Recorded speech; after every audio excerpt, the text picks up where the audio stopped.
Thank you very much, everybody, for coming. Fantastic turnout for an early December event.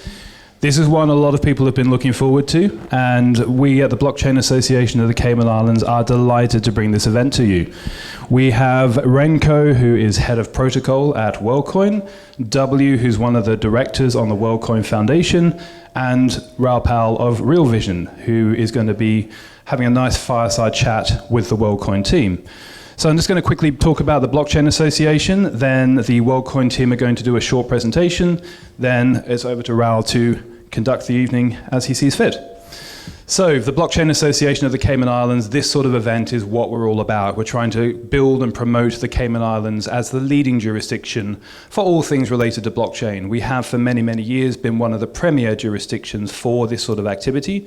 The Cayman Foundations and the other activities, the Special Economic Zone for blockchain-related work, we definitely are one of the leading jurisdictions, and we intend to keep it that way. So these sorts of events are one of the reasons why people move here.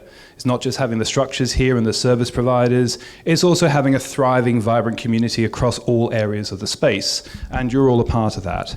So these sorts of events the Blockchain Association likes to put on a fairly regular basis, I say at least monthly, with some exceptions for the summer holidays. And we often pair up with Cayman Enterprise City and other esteemed partners and sponsors as well. And we try to present interesting events that are engaging with as many people on the island, or that we fly in to add some variety to the events as we can. So one of the benefits of being here, visiting here, living here, moving here, is there is so much going on in the blockchain space. We had the Crypto Curry Club last night, there's always events at GT Outpost, and there's a lot going on, not just in terms of the conferences.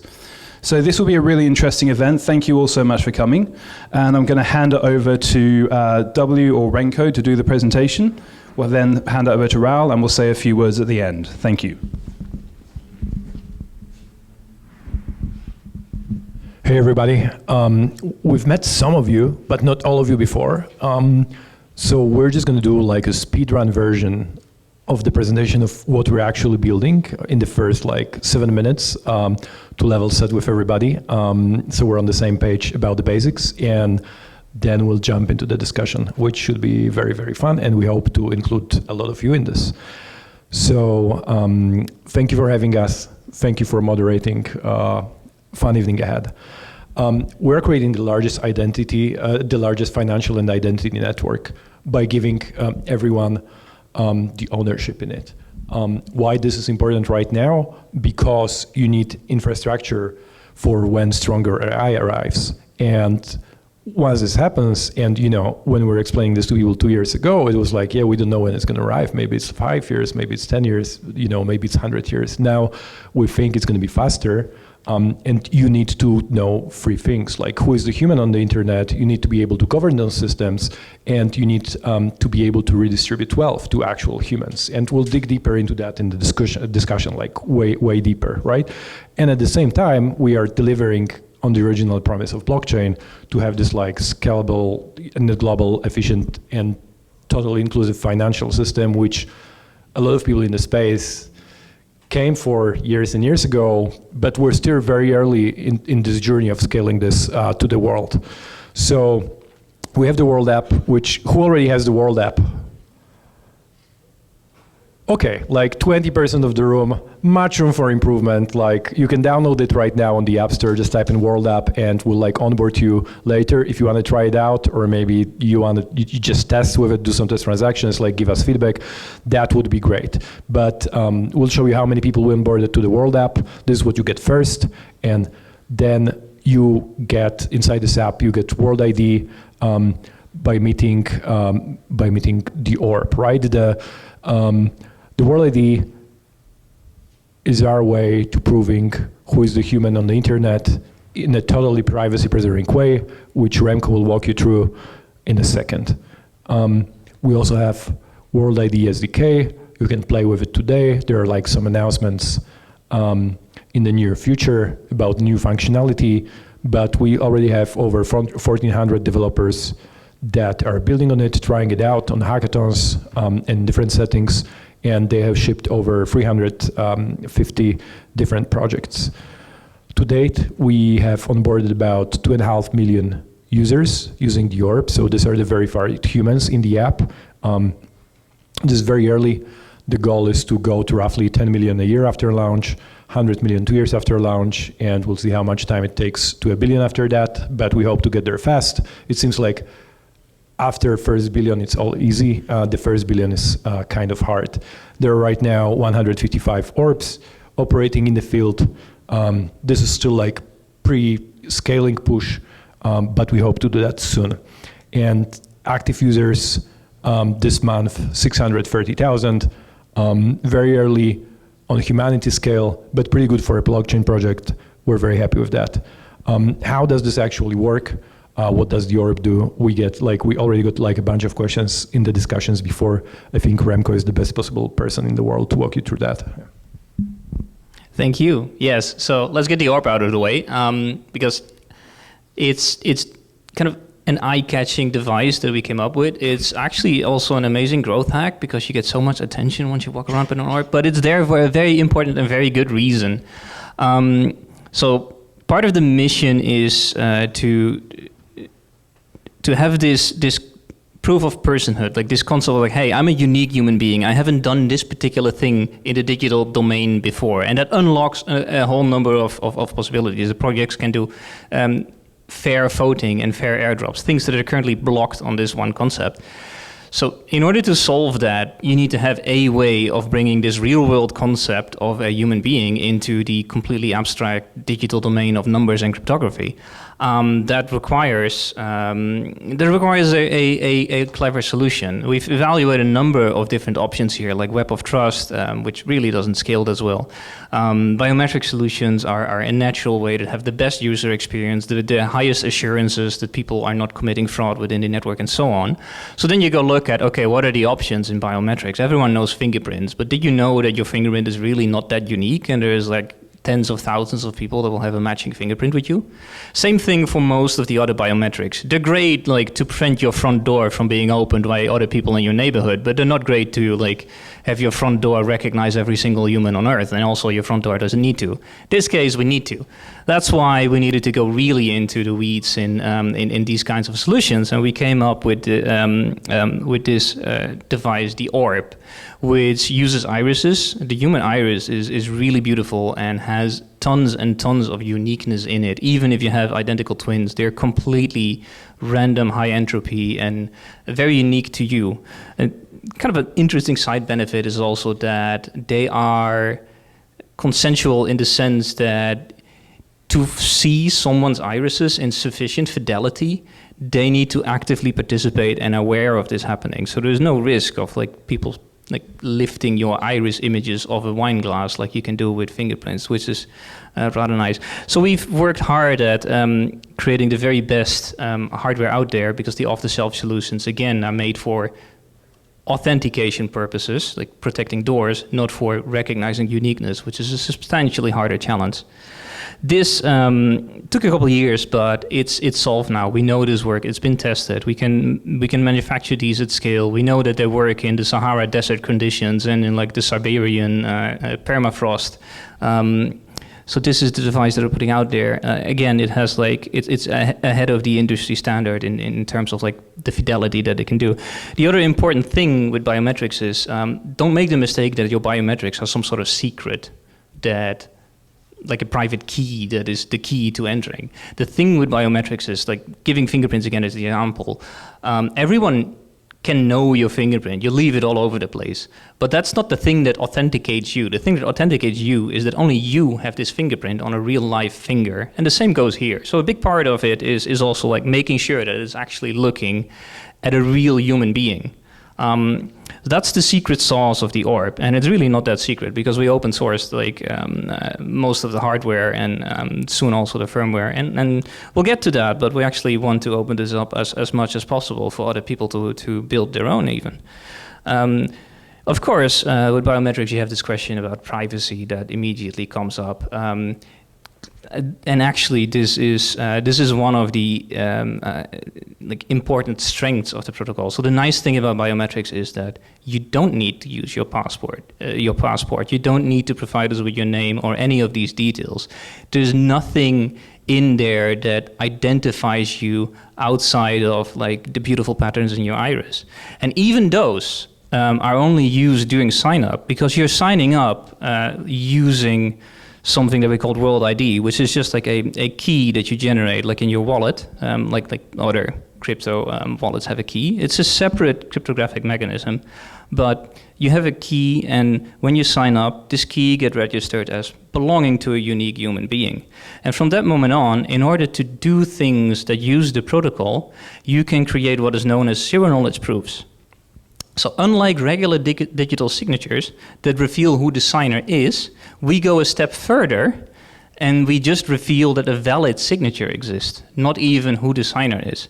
So you can essentially do things in the digital domain now, proving that you're a unique human being who hasn't done this particular thing before, signed by all of the incredible technology that is backing the security of this protocol. Today, we launched a blog post called Advancing Decentralization that goes in depth into how we can make this protocol completely fault tolerant, completely redundant in every possible way. And it goes over a number of challenges, because much has been written already on how to do this with your average crypto project, right? The problem there is, again, that's just the ideal platonic domain of numbers and cryptography, and we're talking here about the real world and hardware and a whole nother level of complication, which makes this all the more an interesting challenge. One of the core things in this is what we call the user-centric architecture, where if you're familiar with traditional development, you'll have like your cloud infrastructure, all these services communicating with each other, and then like at some end there is the user, and it's like attached to this network that controls everything. So the first thing you do is lose all these internal connections, route them all through the user, and let the user be in control. And the user can, and then for each of these services, you can make it such that the user can shop around. Like they get to pick which ARP they want to. They get to pick which ARP from which ARP manufacturer they want to go to. And once that is passed, one thing we're working on is that all the biometrics processing, which currently happens on trusted hardware on the ARP, can be moved to the user's own devices that they trust. And using this very same zero-knowledge proof technology, they can prove that they did all these computations correctly and just hand over the end result, which is essentially a proof of uniqueness, without revealing any of the intermediate data. This turns the ARP into a very fancy selfie camera that you go to have your picture taken, and then you do all your compute on this somewhat sensitive data on your device under your control, and you only provide the end result. So those are very cool developments. And same goes for other parts of the protocol that we're developing. Now, there are a lot of really cool things that are being done there. And in order to promote activity there is the grants program Wave 0 that we also announced today, where we have 3 separate tracks. There is like a small grants track.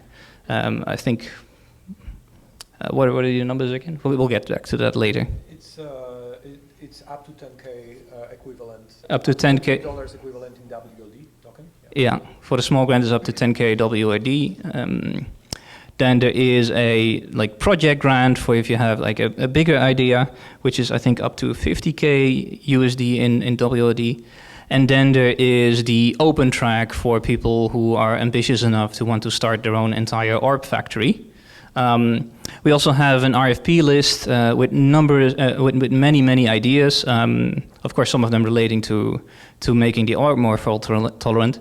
But going further than that, like another big challenge in our project has already been simply the scaling limitations of blockchains. Those 2.5 million users, 600,000 active a month, they break the blockchain. We're on an L2, we're on Optimism mainnet right now, and we regularly essentially take down the chain. Like we need to tell the users, hey, your transaction is queued, it will be processed soon.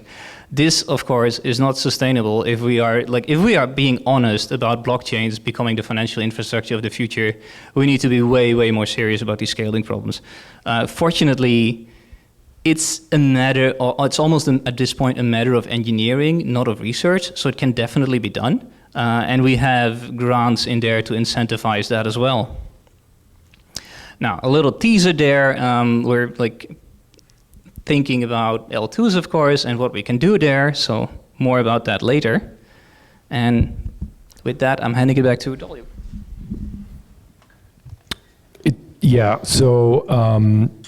We really like Cayman. This is the home of the foundation, of the WorldCoin Foundation, and we have a bunch of people here. So some of them will they will have answer questions.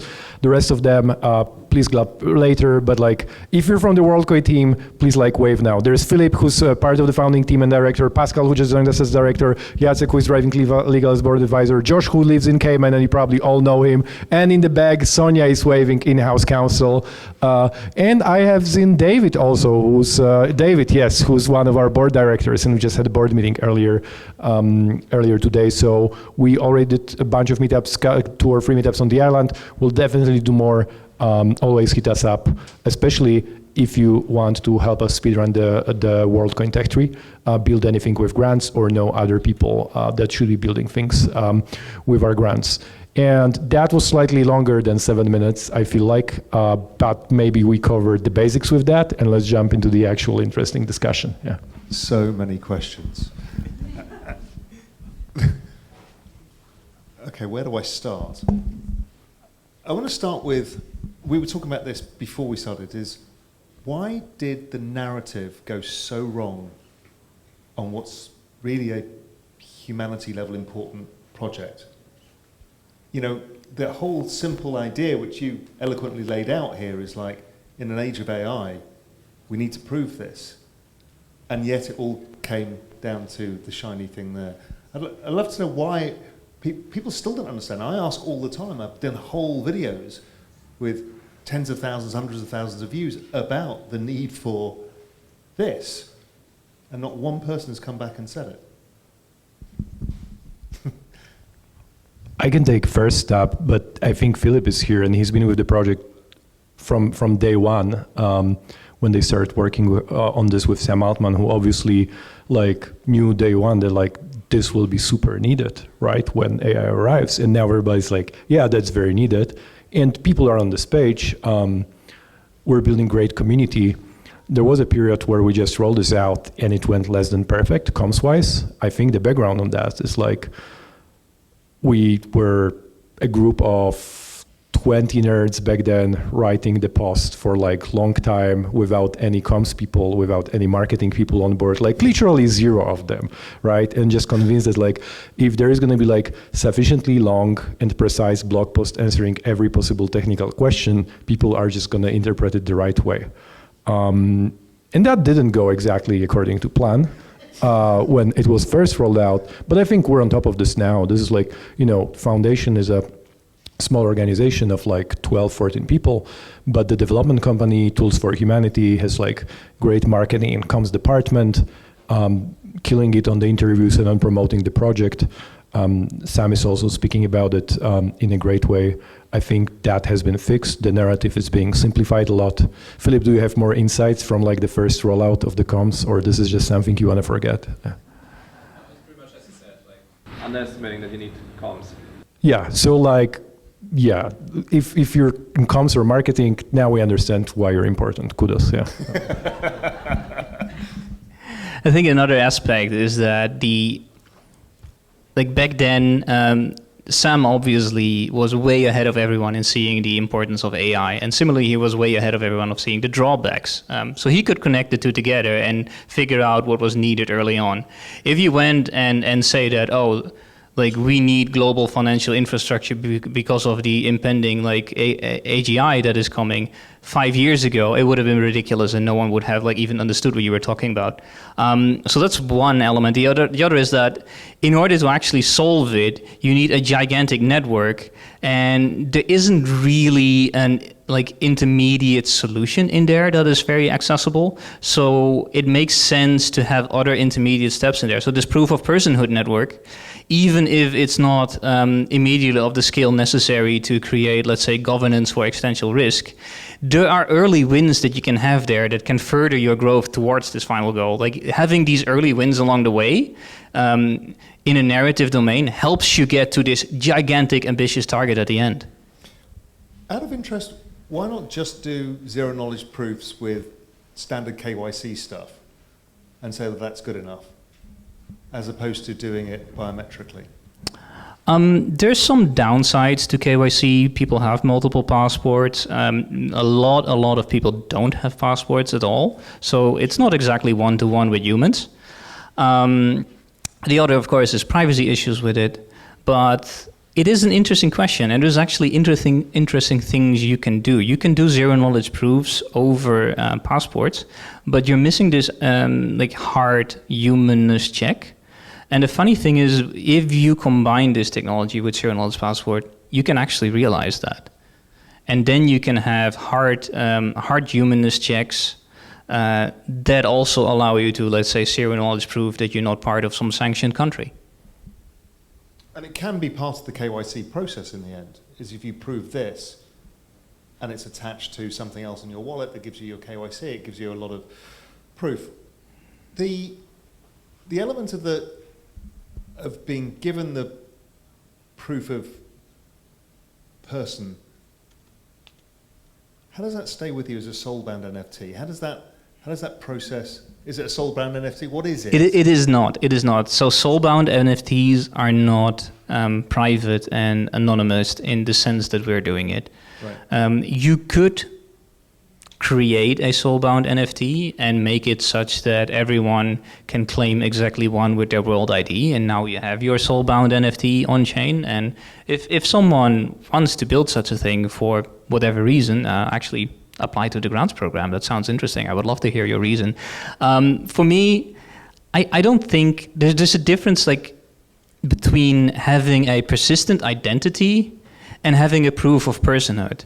If you use World ID now to, let's say, vote on some sort of DAO governance proposal, and then you use your World ID to claim like your once per human share of an airdrop, there's nothing that links those two together. They're entirely anonymous, and both of them are anonymous within the entire set of all humans who are signed up. This is a very powerful quality. This is sort of the strongest privacy that you can have in the system, and we'll leave it to other applications to compromise that privacy if they need further features that derive from being able to do so. Why choose such a difficult way of scaling, right? Because the point is you have to scale it massively to reach the objectives of what is necessary for humanity. The hard part is hardware as part of it. Was there a better way of going software first and then getting people to unlock something by, why that way around? It just feels like this is the hardest possible way of doing something. It's also the easiest possible way, in the sense of possible. We have evaluated all the other options, and this is the only one that stood all the scrutiny we had towards, is this actually scalable? And it sounds very hard to use this hardware, but remember... It's not the using of the hardware. It's physically having to have orbs in all of the countries, getting people to come through, do this, get the wallet, load the thing, learn how to use it. It is, Sam Altman scaled OpenAI because it's built on top of the internet, so you can go to 0 to 100 million users in, 6 weeks. This is impossible because everything is physical, so it takes time. So, and again, Philip can correct me if I'm wrong, because he's the guy that was actually coming up with this in the early days. But like the design target for the orb, I think was like 800 signups per week per orb, right? So like 800 people could sign up per week per orb. It's way higher now. There are countries where there are like 2,000 sustained per week. And then you do like weeks in the year times 800 signups times 50,000 orbs, which we might get to in the peak. or not, don't know yet, but it's possible, then the theoretical bandwidth per year is 1.9 billion people per year. We won't get there, right? Because like operations, shipping orb, like this is hard, but like working with all the global governments to KYC all the people, it's like, this is like literally impossible in finite time. It's not so much the mathematical quantity of people who can get in front of an orb. Sure. It's why the people want to do it, and how do you persuade them enough? Because at first it's Oh, easy. sure. Right, first the Pareto's principle allows you to get 20% of these people. The 80% are an absolute nightmare to get, because they have to physically go and do something, and humans are lazy. And they don't want to do it, and they don't really understand it, and they don't see the point, and giving them a couple of dollars or whatever the incentive system is, works for some, the intellectually curious, for example. Yeah, I don't think we'll be able to get to the whole world because of like many different reasons, and some countries being sanctioned and stuff like that. But like you, in principle, can get to 1 billion people. You can get there fast. If you have 1 billion people, you can probably adopt other solutions that like Remco can talk more about. Why but like, would they do it? So I still don't get why. Yeah, I'm in Oh. India, Ethiopia. No, Sure. better, Spain. Right, reasonably well-off country. There's a bunch of intellectually curious people who are like, oh yeah, well, let's give this a go. Why does the average person... We see super different reasons all over the world. And like, we're not the people closest to the actual growth team on the ground. This is like, onboarding is done by our service provider company, Tools for Humanity, that started the project. And again, and other people can jump in with more insights, but like, from what I know, it's you see very different reasons in very different places. So in Europe, it's like, yeah, so maybe Lisbon is a good example. We have big presence there. People are like, okay, that's blockchain, that's better wallet. We understand that. They do it with some urgency, right? In Africa, they care about remittances in Kenya, for example, right? And just like transferring the money through borders and like P2P payments, right? And then like you go to Argentina and everybody's like, yeah, we get crypto. That's a wallet where we can do Okay, stable so that's coins. a missing step I don't think you explained very well, Mm-hmm. is what is the wallet and what is it used for, which is what I want to get to. So it's not just, oh, by the way, you can prove who you are on the internet, because somebody in Ethiopia does not care. It literally is not important to them yet. It seems that it's going to be way, way more important later, but they do get the World App functionality. We'll demo to everybody later, and like the wallet, I think is first in line. Yeah, so what does that do? So they're basically getting access to that. And what can they You wanna do jump in? with it? I think you should jump in. I think like you had a lot of input on creating the wallet, Yeah. and like now are also talking to them a lot. Okay, sure. So pretty much you can, I think, best think about World App as like a very boiled down version of Cash App running on crypto, like pretty much on Ethereum, plus the work on airdrop, which is right now the way that, as W already said, like many people sign up, right? I think this is like the clearest value proposition. But now that you start using World App and get to use it through, for example, the airdrop, you actually see that you can do peer-to-peer, as you said. This is one functionality. You can swap, so you can have basic trading functionality, again, similar to like something like Cash App. But you can also on and off ramp to actually fiat. And you can also hold digital dollars as USDC in there.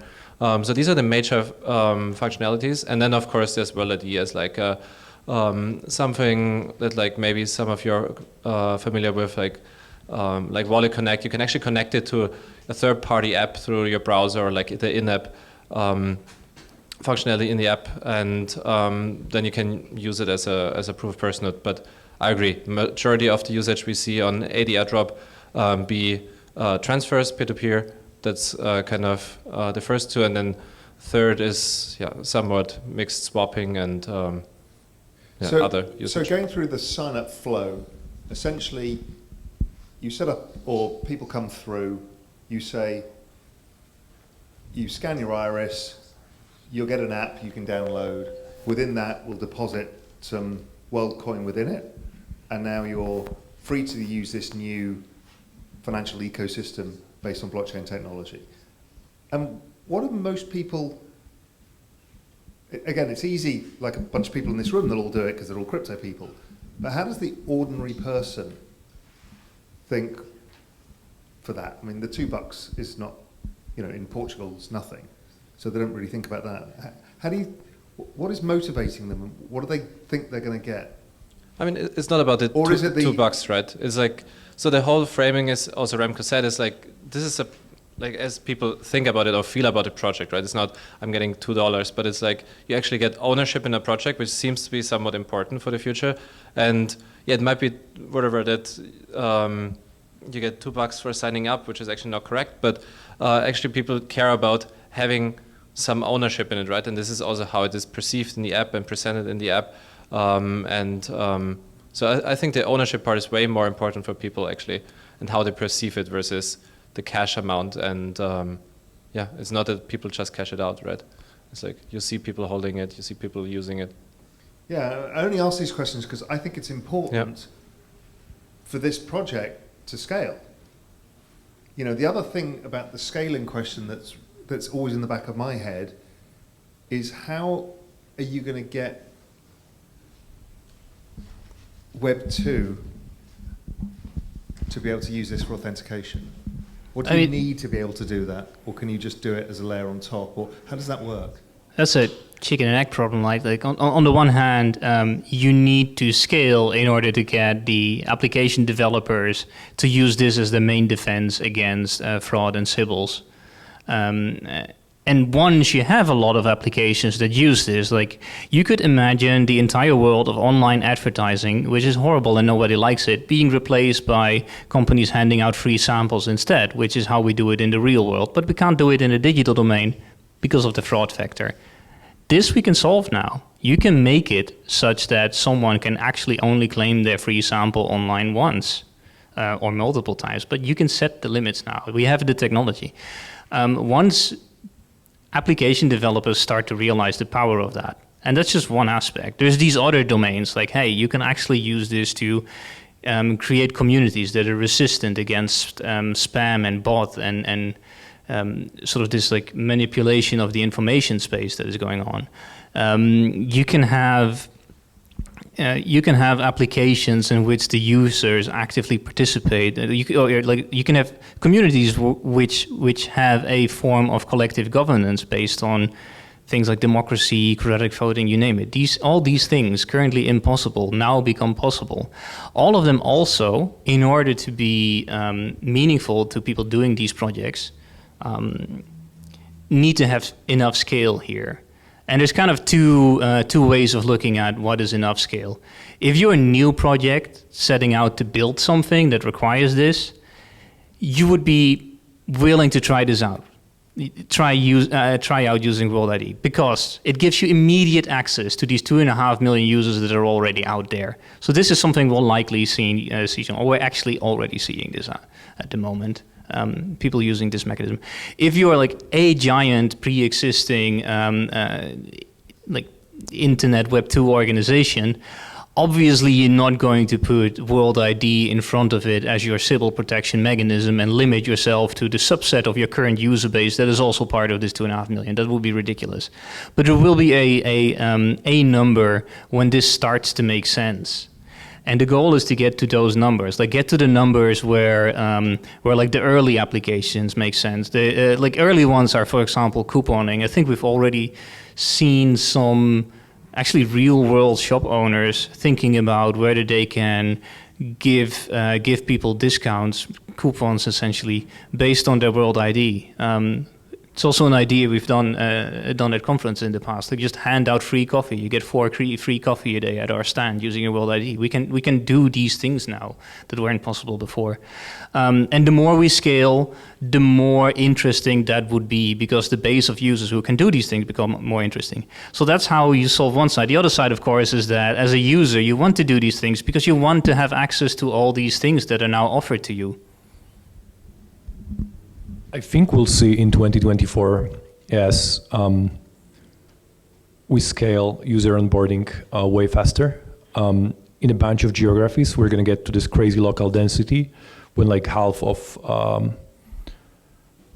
the whole total addressable market has World App and World ID. And I think that's not something we've experienced before. Maybe here, because here every 50% people have like a crypto hedge fund, right, on the island. But in other parts of the world, it's like I think this is just going to be like a brand new experiment for which like both like Tools for Humanity product team is going to be building apps, maybe some demos, right? And like we're, as foundation, we're definitely going to be looking for teams that could be supported with grants to build those out. Yeah. Have you thought about approaching the Cayman Islands and said we could be your digital ID for the whole system? Because we've talked about it, government's aware of it, everyone's, you know. We spoke at an event last week at Venture Cayman on Thursday, and there were people from the government. We didn't have any follow-up yet.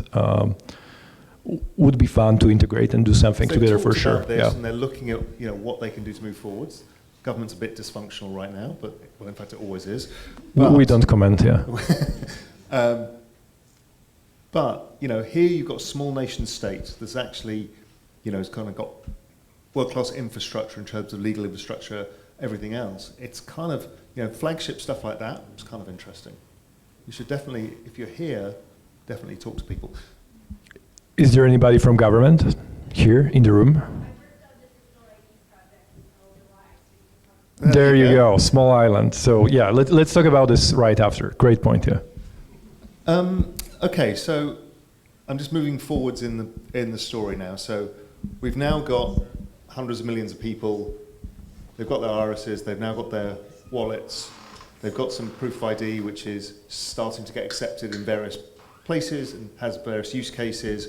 We're starting to then see other people building on the network. The grant system helps supercharge that, and people start thinking, okay, what can we do with this? Where does the vision go from there? So you've got this great tech stack. You're not sure yet whether the layer 2 scales well enough yet, but you know, things are moving forward, so that's okay. Where does that then go? Is this a decentralized financial system, identity system? What is it in the end? Because it's a lot bigger than most people understand what it is. It's infrastructure for the age of AI. It's a billion users biometrically verified as fast as we can get to it. And you know, Remco can also dig deeper into like the vision of the tech tree and how the system is robust, I guess. Yeah. But it's more than just the AI side, because you're using that to scale a network of which you can use the network for other opportunities. It is, and there's a number of things that this will tackle. I already mentioned governance of existential risk. Like, we just lack a coherent governance body that can credibly represent the entire planet. We don't have anything close to that, and we more and more desperately need something like that. Same thing, like we mentioned digital infrastructure already, similar to that. It's like, we need to solve that problem as well.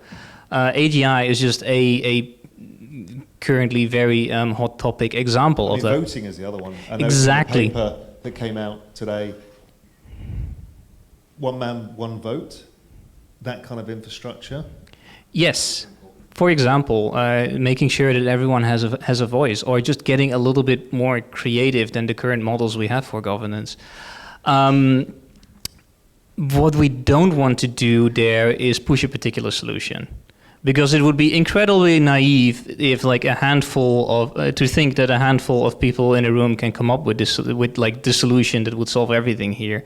I think what is important to realize here is that you need to create the tools that allows other people to create these solutions. Like what I would like to see is that we get this backyard garage effect, where just like what blockchain, like I like the comparison with blockchain. Like what smart contracts on blockchains unlocked is that now someone in their garage can build something like Uniswap, like a completely revolutionary new mechanism of doing exchange. Before blockchains, that required you to do, I don't know how much certification. I think IEX is the best example from the before blockchain era. Just compare the complexity of setting up IEX versus the complexity of setting up Uniswap. Now imagine the same thing for being able to tackle all these other problems. That is what I want to unlock. Like this simplicity, this enabling the hacker mentality in the space for people that have ideas and want to test them out at scale immediately. How do you think about the choice of blockchain? You know, because we're seeing blockchain developments, Solana being one, the Firedancer, which makes it so much faster. How do you think about the choice of blockchain, and what do you do if you have to build your own? You know, how are you thinking about that? Because a lot of stuff gets out of date quite fast as technology moves forward. It's early days. The ETH layer 1, fine, we get that, but all of the other stuff. Yeah, I mean, it's early days. We're still moving fast here. The early internet was like that too. And arguably, the internet is still moving quite fast, but somehow we do all keep up with it and we do all benefit from it. I'm not too concerned with it. In fact, there's currently the blockchain space has an incredible ratio of developers to users, and we'll probably see that for a foreseeable future. So there's no concern of people being left behind. In fact, I think if anything, we need more movement here. If anything, it's getting a little bit too stagnant, and we forgot about like actually solving the problems at hand, actually solving the problems that users have. What do you think the hardest problem you guys have to solve today? Not, the whole problem's hard, right? What you're trying is very ambitious, extremely ambitious. And big, hairy, audacious, ambitious things, many fail, but if you get it right, it's massive. But what today is the hardest problem to solve? Things like regulation or getting acceptance, what is it? For me, I think the hardest problem is getting a blockchain space. Like for this, I think for the project to succeed, we need to have the blockchain community backing us and behind us. I think they are the carriers of a particular value system that can actually make this scale to the entire world. But they somehow got complacent and lazy, and they only focused on their internal communities, and they're no longer thinking too much about how to actually spread this value system and make it like a movement that goes beyond. That's the issue of the incentive system inherent within blockchain protocols, right? Because you're incentivized once you have an ownership for one to promote that one, and you end up with tribalism. It's just, you can't get around it. Yes, which is actually part of kind of the founding thesis that all these distribution models up until now have just been completely wrong and create this kind of tribalism. And like the only thing that could work is to be completely distributed across all humans on Earth. As a final wrap up before questions from the audience, there's another idea that floats around using all of the things that you guys are building, which is the ability to allow for UBI. Talk us through what you're trying to do there, or what the idea is. Yes. So universal basic income for those who don't know what UBI is. How did I forget about that one? Yeah, that's the one You've got a thing lot I want going people on. to build in their garage. Build UBI on top of this protocol. Same logic. Like, you're not going to nail it on the first attempt. We need experimentation here. We need a sandbox in which people can play. We need to provide people with a vision, with the tools to realize that easily. The one, myself and Yatsui from Animoco have talked a lot about universal basic equity. That it, in these digital nation states where they have their own currencies or reward systems or tokens, whatever you want to call them, that you can be rewarded for community good, because you're now being replaced by AI and robots and everything else. So humans are humans, so they do social-based stuff, and we're seeing online networks, and you get paid in that. That's kind of the big idea for Web3. I think there's something between universal basic income and universal basic equity that makes sense to make people feel like they're part of something. Yeah, our goal is literally to verify each and every human on Earth if they want to be verified, and I think most of them will want to be verified. And then we get to the point where, I don't know if people will build UBI in their garage, fingers crossed for them, but it seems like one of the companies will solve strong AI first, or maybe many at the same time. That's something that Pascal could chime in on. He's working on AI a lot, so we can ask him about that later. But whoever wins that, it seems like private company or government, they should be interested in distributing this to whole humanity, just to keep Earth orderly. And that's where we come in. You can use us for that, but there's no UBI department within WorldCoin. We're giving everybody founding share of the project, prove that they're human for those times.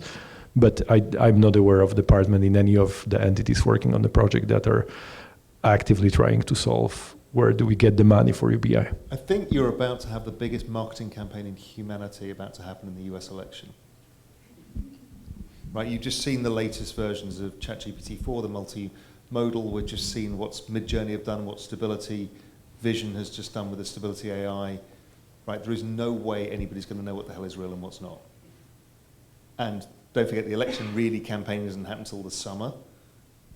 And the speed of AI progress, you know, my view is Google, Facebook, all of these people are going to get, like the banks were after the financial crisis. My guess is these guys are going to be the cash point for government fines forever. This is going to be fining them tens of billions of dollars because of this whole problem that you guys are solving. So anyway. Yeah, and that's like a small postcard from the future where if you don't have this primitive of this is a real human on the internet, this is the real content that they created, like 99% of internet becomes spam and AI generated trash very fast. So yeah, this is why we're building, like, and you know, Sam Altman figured this out like way before other people, as he did with a couple other things, and this is why him and the founding team started working on that when they did, right? And the vibe totally shifted for like fundraising conversation, partnership conversations around the time ChatGPT, I think this was 3.5, or you know, the one that really, or 3, the one that really shoot off, like came out like 2 months before. People were like, yeah, we kind of get it, it's gonna happen at some point. Like 2 weeks after this came out, like, yeah, we get it. Can we work together? Can we invest? Things like that. Like this, like became obvious really, really fast. Yeah. Right, let's open it up to anybody else for questions, and I'm sure there's a ton. Go for it. Okay, so my name is Ramona. Some of you know me. I'm Romanian. I grew up in communist Romania. So essentially, how do you solve against rogue countries, governments? How do you solve against a situation like of a conflict arising or new sanctions arising against the country? Like, who actually guarantees that your personal data that you have to keep in your system somewhere will not be used against the people you're trying to help? Privacy question. Great question. Thank you. Yeah. A couple of ways. Like, first of all, don't have the data. That's the first thing. We don't ask for your name or anything during sign up, so that's already very powerful. Then the only thing that is actually there is what we call the iris code, which is the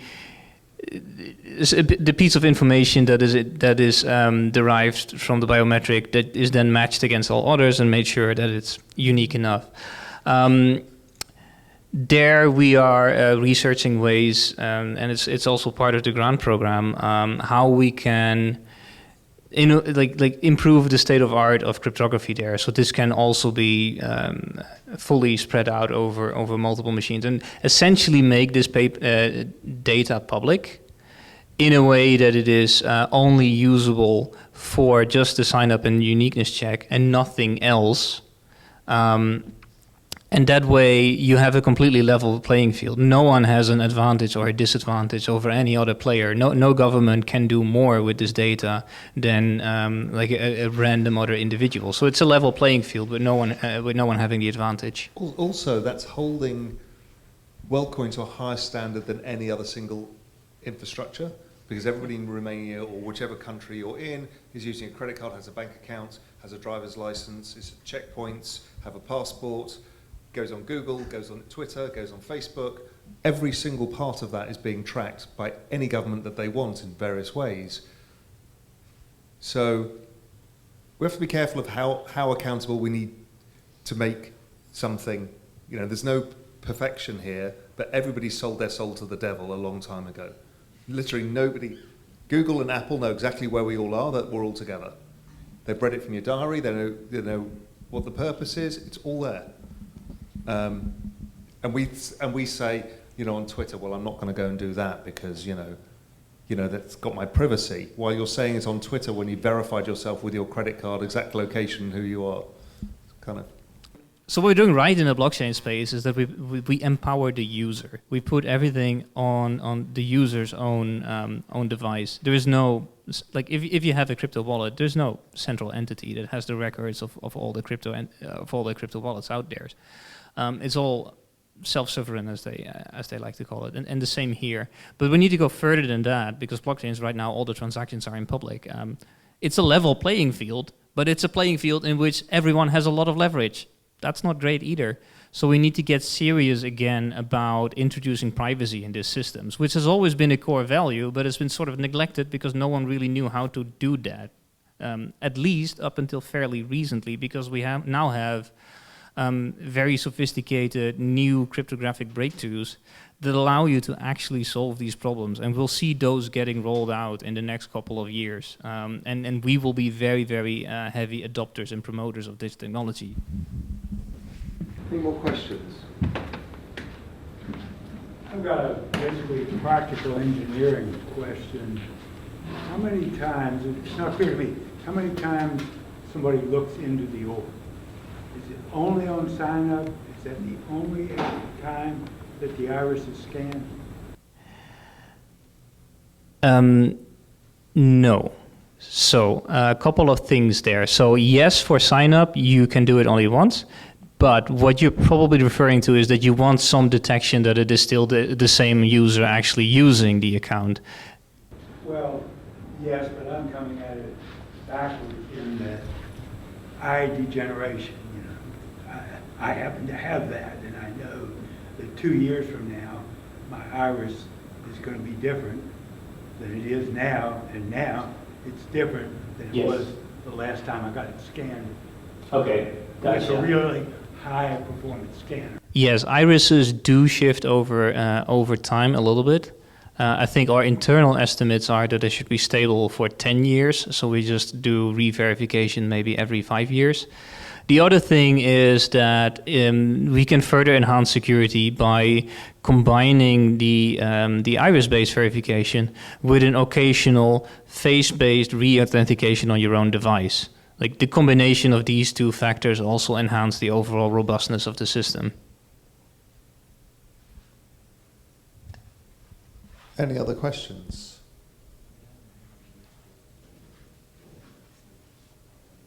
There's got to be more than one question. There we go. Will there be KYC required inside the wallet, outside of the iris scan, or is that, would that be like future potential, or right now is it required? That has not come up yet, and I don't think we would go in that direction. It just seems counter to what we're trying to build. The reason I ask that is I'm curious about, like, you know, compliance as far as like travel rule and that kind of stuff, if you're actually controlling money in the wallet. Any public-facing comments from the legal team? Well, Also, like the foundation isn't developing the wallet, the Tools for Humanity development company is developing the wallet, but also seems like Philip has a comment. It's a self-custody wallet, so there's no KYC requirements. It's a simple answer, I think. Certainly for on and off-ramp providers, so there are some direct integrations in there. So there you would need to go through KYC, but if you just use it as a crypto wallet, self-custody wallet, and maybe just whatever, some outside centralized exchange or whatever to on-ramp, then you don't need any KYC. And there's also no KYC done directly from the wallet itself. It's just like third-party provider if you want to on-ramp. And also there will, like, So the only place would be at like a fiat interaction potentially, but is that the wallet? If you want to do it, right, it's fully optional, but it's self-custodial, which is very important, which is that will never change. I think another thing worth emphasizing here is that the World ID, the proof of personhood protocol, is separate from the wallet that implements it. And right now there is the World app, which is kind of the canonical wallet. One of the grants is for multiple wallets to do integrations of the protocol. So you could, like, let's say, have your MetaMask or your base wallet and go to an orb and sign up and do all that. And then, of course, it's up to all the individual wallets how they are going to implement whatever things they need to implement. So let's say I've got it in my wallet. I'm not a crypto native person. I now lose my phone, or I lose access to the ability. I can't write to a help desk. I can't. How the hell do I solve that? So you've got some person in Portugal who, you know, works on a fishing boat. He thought it was a cool idea. He's now lost his phone overboard. What does he do? Well, we're in some sense a more serious project than most crypto spaces in that we do have a decent amount of customer support out there. We also have a network of orb operators that provides a lot of guidance on the ground. So there's that, but What do you do if, let's say, your phone gets run over by a truck and it had your World ID on it? Obviously, you cannot sign up again because you're already signed up. You can recover your account. Because we can use the same iris, of course, to figure out that, hey, you already had an account. We delete the old key, we insert your new key, you're fine. Actually recovering the crypto wallet part of your wallet is a separate discussion because I don't think people have good solutions for that yet. Please tell me it's not a 12 seed phrase thing that you have to hide on a piece of paper. Please tell us we've got beyond that. I would hope so. We are using account abstraction, so we're like set up for adopting new solutions that is here. I don't think we want to be overly creative when it comes to the crypto wallet side of things, because that is already a very active space of innovation, and other people already have really good ideas like social recovery and so on. It would make sense for someone to do like an iris-based recovery mechanism. That would be pretty cool. I don't think we haven't dug too deep into it. I think it can work, and I would invite anyone to try and apply for a grant with that idea. Makes sense. Another question there. Maybe I missed it, but how many orbs do you have in the field, and how many do you need to reach 1 billion signups? I think there's like 160 right now in the field, ballpark that. We have thousands more already manufactured. At our service provider, Tools for Humanity, at the development company, we don't yet know how many we need. Because it's an ongoing experiment. The estimate is that in peak there would be 50,000 orbs at the most, probably less. Philip, is there updated thinking on that? That's the number I know.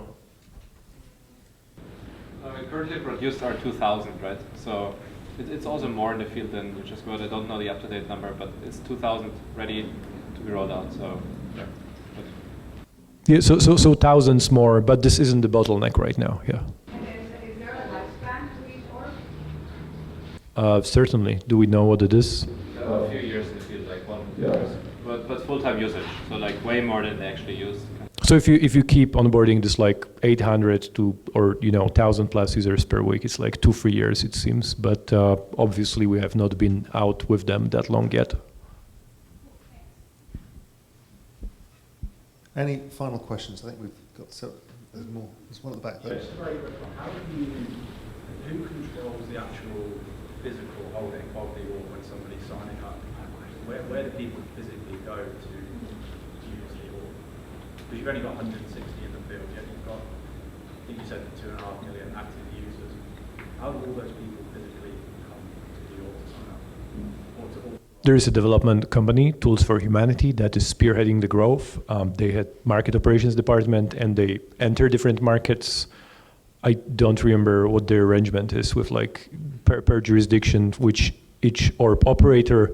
I think they're doing a lot of deals with companies right now that can do it there. Earlier, they were also doing a bunch of like, hey, you can apply to be an orb operator as a single person, and that person usually is doing that. I think also in the early phases in each country, they are doing it themselves to test it out. Philip, do you have more insights here? No, but not particularly, but it's usually way more professional, like those people that operate them, than what we think. They, sometimes companies that are in the e-mobility business, like they, for example, also operate scooters, like they have usually some knowledge in operating like a fleet of devices out there. And similar to charging scooters, they also take care of like operating orbs in a location, in like a city at different locations. So yeah. And the locations are what? Things like shopping malls and places with high footfall where people are there? Yeah.